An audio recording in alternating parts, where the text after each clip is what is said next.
इंद्रानंद जी के चरणों में कोटि कोटि नमन करते हुए इस आध्यात्मिक परिचर्चा में आए आप सभी गुरु बहना, सभी गुरु भाइयों का मैं हार्दिक अभिनंदन करता हूं।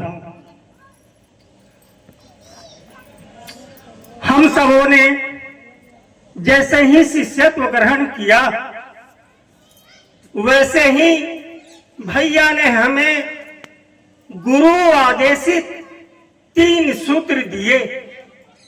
पहला सूत्र है दया मांगना, दूसरा सूत्र है चर्चा करना और तीसरा सूत्र है अपने गुरु के चरणों में पंचाक्षरी मंत्र नमः शिवाय से प्रणाम निवेदित करना। भैया ने कहा कि अगर आप नियमित ये 3 सूत्रों का निर्वाह करते हैं, पालन करते हैं, तो आपकी सारी मनोकामनाएं पूरी हो जाएंगी, चाहे वह मनोकामना सांसारिक हो, चाहे वह मनोकामना आध्यात्मिक हो।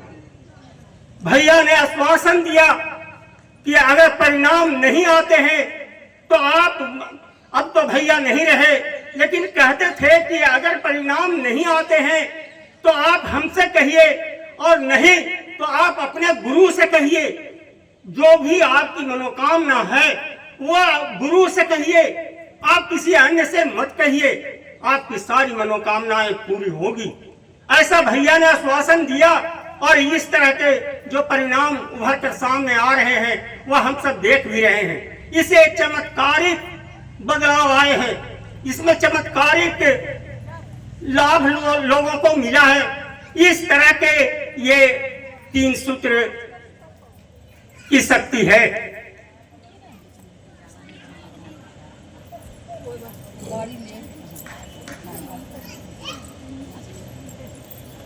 ठीक है, आप दीजिए आप चालू कर रहिए। समय यहाँ पर वो उनका आदमी अलग किस बोला हो मैंने जब हम 3 सूत्रों से जुड़ते हैं तो हमारे भाव में बदलाव आता है। हमारे मन में 2 तरह के विचार हमेशा चलते हैं।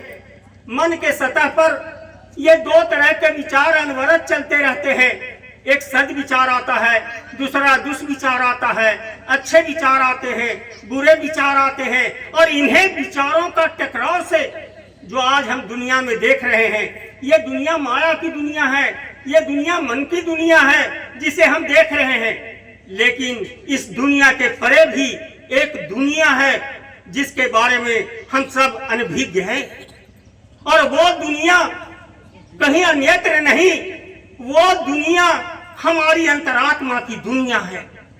अंतरात्मा की दुनिया है जिसका एहसास हम नहीं करते। हमें आध्यात्मिक गुरु की जरूरत इसीलिए है कि हम आत्मा का एहसास कर सकें, हम उस परमात्मा का एहसास कर सकें। हम परम ब्रह्म के अंश हैं, हमारी आत्मा परम ब्रह्म का अंश है। जो शक्ति उस परम ब्रह्म में है वही शक्ति परम ब्रह्म ने हमारी आत्मा में उतार दी है। हम सबों के आत्मा में वो शक्ति है, और इसी शक्ति के एहसास करवाने के लिए भैया ने हमें ये 3 सूत्र दिया। पहला सूत्र दिया दया मांगना, और तीसरा सूत्र दिया अपने गुरु के चरणों में प्रणाम निवेदित करना।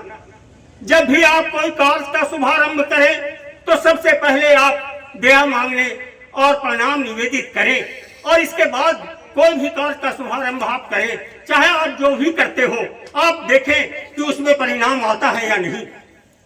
ये हम सब कहीं ना कहीं अगर करेंगे तो इसकी अनुभूति होगी और होती भी है। कई लोगों के हमारे बीच में ही इस तरह के चमत्कार हुआ कि मैं क्या बताऊं, उस तरह के हम लोग कल्पना भी नहीं कर सकते थे कि उस तरह का चमत्कार होंगे, और हुआ है। इसीलिए एक विश्वास के साथ जुड़े रहे आप कि हमारे गुरु शिव हैं। जरा आप अपने गुरु के बारे में समझने की कोशिश करें कि हमारे गुरु हैं क्या, और किस गुरु से भैया ने हमें जोड़ दिया। आप देख लें कि हमारे गुरु आदि हैं, अनंत हैं, अखंड हैं, अछेद हैं, अभेद हैं, सुभेद हैं। ये ब्रह्मांड के गुरु हैं और ब्रह्मांड की सारी शक्ति हमारे गुरु में समाहित है। और इसके बावजूद भी हमारे गुरु के पास कुछ नहीं, कुछ नहीं। इससे बड़ा त्याग का दूसरा उदाहरण और क्या हो सकता है? हमारे गुरु में इस तरह का त्याग है। और हमारे गुरु ब्रह्मांड के गुरु हैं। और ये जो नमः शिवाय मंत्र है, ये हमारे गुरु का प्राण मंत्र है। जो हमारे गुरु की शक्ति है, इस मंत्र में वो शक्ति समाहित है। और वो शक्ति का एहसास हम तभी कर सकते हैं जब हम लोग ये 3 सूत्रों से जुड़ेंगे। ये 3 सूत्र योग के सूत्र हैं, ये 3 सूत्र अध्यात्म के सूत्र हैं। जब हम देखें घरों में तस्वीर है शिव जी का, हमेशा आप देखेंगे कि वो ध्यानस्थ हैं। आखिर वो ध्यानस्थ क्यों हैं? उस ध्यान में क्या शक्ति है? कहते हैं कि वही ध्यान की शक्ति से इस सृष्टि का सृजन हुआ है, उसी ध्यान की शक्ति से। तो हम सब भी अगर ये ध्यान करेंगे, हमेशा ध्यान में हमारे गुरु रहेंगे। आप ये एक विश्वास के साथ मान लें, ये विश्वास कर लें कि गुरु हमारे साथ हैं। गुरु हम जब भी हम गुरु को पुकारेंगे, हम कष्ट में होंगे तो गुरु हमको जरूर मदद करेंगे। इसी भाव से आप हमेशा बने रहें। आप देखेंगे कि ये जो नमः शिवाय मंत्र है और दया मांगना है, करते करते ऐसा लगेगा कि ये सुरक्षा कवच बन गया है। अब जब भी चले, जहां भी चले, तो अनायास ही मन में नमः शिवाय का भाव आने लगता है, गूंजने लगता है। तो ये एक तरह का सुरक्षा कवच भी है, ये सुरक्षा कवच भी है। और जब हम ध्यान करेंगे तो देखेंगे कि हमारे मस्तिष्क में जो 2 तरह के विचार हैं, टकराते हैं, आते हैं, जाते हैं, जो आज कुछ हम सच्चाई समाज में देख रहे हैं। आज इसकी जरूरत है कि हमारे मन में सद्भाव आए। और मन में सद्भाव तभी आएगा जब हम ये 3 सूत्रों से जुड़ेंगे। जब हम इससे जुड़ेंगे तो हमारे मन में भी सद्भाव आएंगे। और आज इसकी बड़ी जरूरत है। हम अपने परिवार को शिव का परिवार बनाएं। हम अगर शिष्यत्व ग्रहण किए हैं तो हमारा परिवार शिव का परिवार हो, इस तरह का संकल्प आप लें। आप शिव के परिवार का उदाहरण देखें। हमारे गुरु गारहस्थ भी हैं, जोगी भी हैं, औघड़ भी हैं, क्या कुछ नहीं है। इस तरह के हमारे गुरु हैं।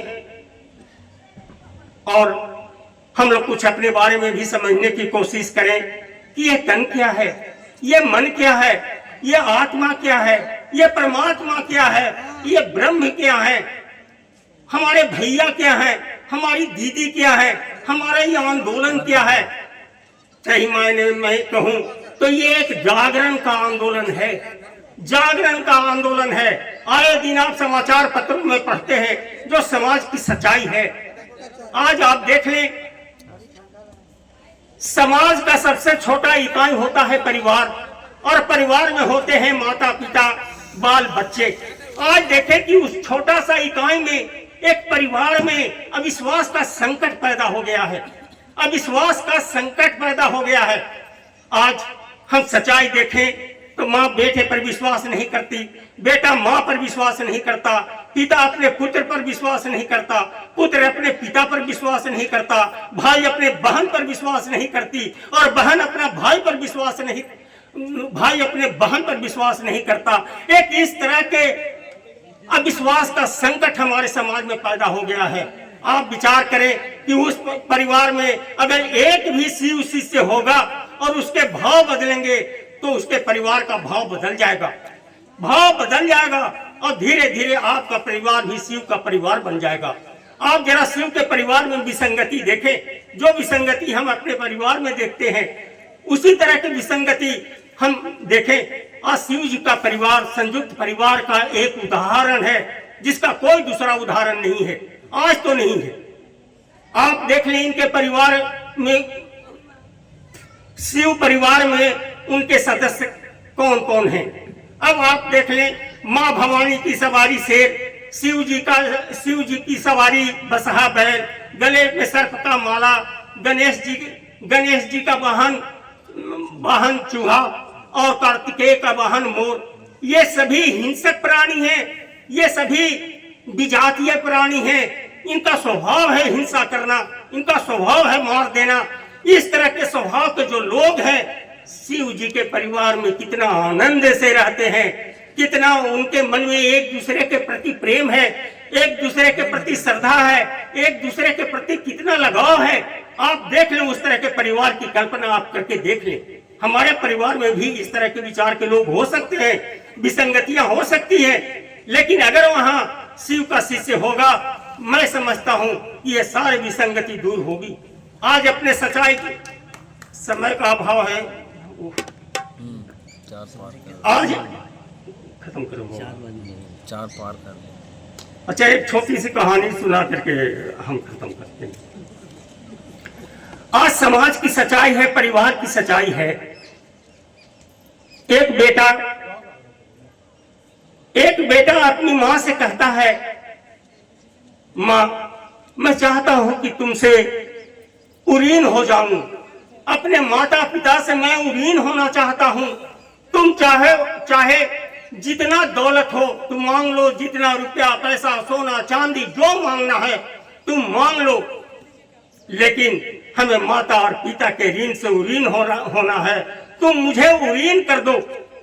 माँ बोली, ठीक है बेटा, कल सुबह आना। बेटा सुबह आता है, बगल में 1 किलो का एक पत्थर रखा होता है। माँ वो पत्थर उठाती है और अपने बेटे के पेट पर बांध देती है और कहती है कि बेटा एक शर्त है, जब तक कि मैं नहीं कहूं तब तक कि तुम इस पत्थर को नहीं उतारोगे और तुम जहां भी जाओगे इसी तरह से जाओगे, जो भी काम करना है तुम करोगे इसी तरह से करोगे। पत्थर बांधने के बाद कहता है कि ये क्या चीज है, लेकिन जब चलता है तो धीरे धीरे पत्थर का वजन बढ़ने लगता है, भार बढ़ने लगता है। दोपहर होते होते बेटे की स्थिति खराब होने लगती है और शाम होते होते बेटे की स्थिति ऐसी हो जाती है कि उसको लगता है कि अगर पेट से ये पत्थर नहीं हटाया गया तो हमारी जान चली जाएगी। वो दौड़ा दौड़ा अपनी माँ के पास आता है और कहता है, माँ जितना जल्दी हो हमारे पेट से पत्थर हटा दो, नहीं तो हमारी जान चली जाएगी। माँ ने गुस्से से कहा कि सुनो बेटा, इसी अवस्था में रहकर एक माँ अपने बच्चे को जन्म देती है, पालती है, पोसती है, यहाँ तक कि जब बच्चा माँ भोजन कर रही होती है और बच्चा गंदगी कर दे तो माँ पहले गंदगी धोती है, इसके बाद वो भोजन करती है। बच्चा जब रात में सोने के लिए जाता है, बिछावन गीला कर देता है तो माँ गीले बिछावन पर सोती है और बच्चे को सूखे बिछावन पर सुलाती है। और उसके मन में ये भाव आता है कि कहीं बच्चे को बुखार ना हो जाए, कहीं बच्चे को ठंड न लग जाए, कहीं बच्चा की तबीयत न खराब हो जाए। इस तरह के भाव माँ के मन में आते हैं। सही मायने में अगर कोई प्रेम है तो इससे बड़ा प्रेम और क्या हो सकता है। वो कहाँ चला गया?